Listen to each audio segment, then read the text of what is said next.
Welcome sa aking channel. I'm Jelly-Ann from Jelly-Ann Tutorial. Kung bago ka pa lang sa aking channel, pahingi naman dyan ng isang subscribe. Hit mo na rin ang bell button para updated ka sa mga susunod ko pang i-upload. Hello mga ka-Jelly, for today's video about editing naman ang ating topic. So, trending po si Linda Walker. At kung gusto nyo po ng maala Linda Walker na AI photo, ay tuturuan ko kayo kung paano ko yan na-edit.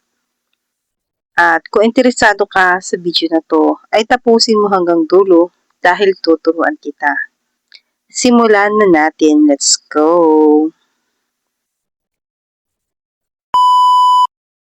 So, una, mag-search tayo sa Google Chrome ng Gemini AI. Yung unang lalabas ang itatap natin dyan. Dapat nakalagin ka gamit ng iyong Gmail.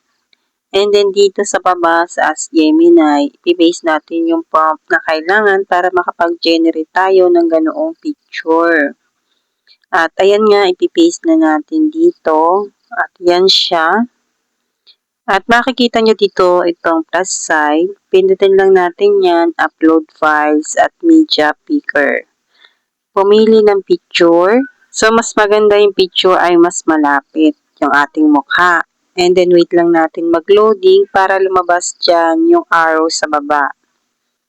Maglo-loading po dyan yung picture at pag okay na, itap po natin itong send para mag-generate na yan. Tapos, wait lang po natin ang resulta.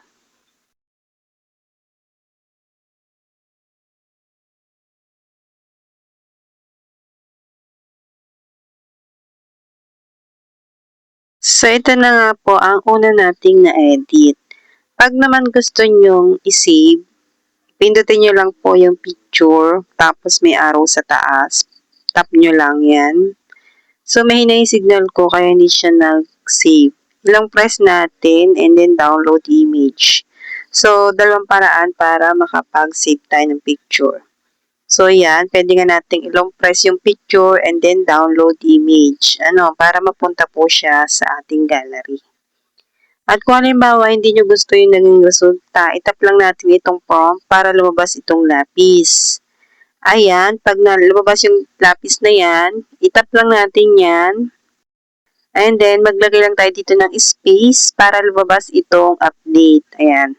Tapos, pindutin natin yan para mag-generate ulit ng bago si Gemini AI.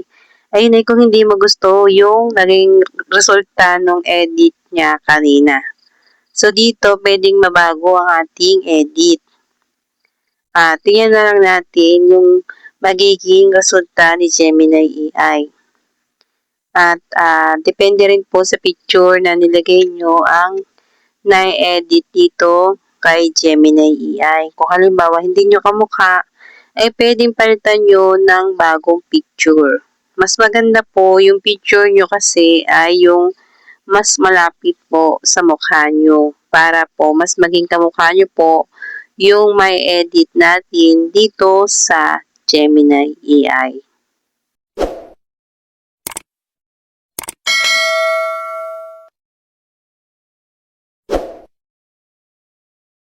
So, ito na nga po yung pangalawang edit natin at mas gusto ko po ito kaysa yung kanina.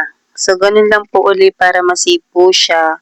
Ilang press lang po natin. Pindutin natin ng matagal itong picture. Tapos, piliin yung download image para masave po siya sa ating gallery. So, yan. Maala Linda Walker na tayo. May pang-post na tayo sa ating Facebook. Okay. Ayan siya. Sinave ko na. At kung gusto niyo palang alisin yung watermark ni Gemini AI, pwede niyo panoorin yung video ko na ito.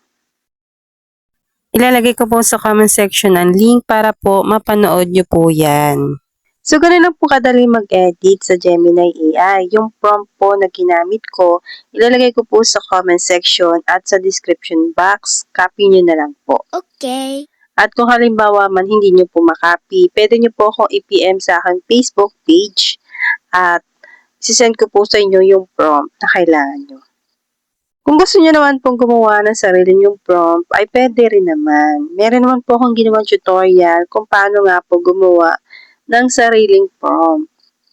Ayan po yung mga yan, 3 na po yung nagawa ko at panoorin nyo na lang po yan. Nalagay ko na rin po sa comment section ang link ng mga video ko na yan at baka po sakaling makatulong po sa inyo. Madali lang ngayong gumawa ng sariling prompt.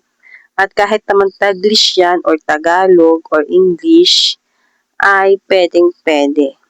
Basta naiintindihan siya ni Gemini AI. So yun lang ang aking tutorial for today. At kung nagustuhan mo naman ang aking tutorial, ay huwag mo naman akong kalimutan. Bigyan mo naman ako dyan ng isang like and please don't forget to subscribe ng aking YouTube channel. So yun lang. Thank you for watching. Bye!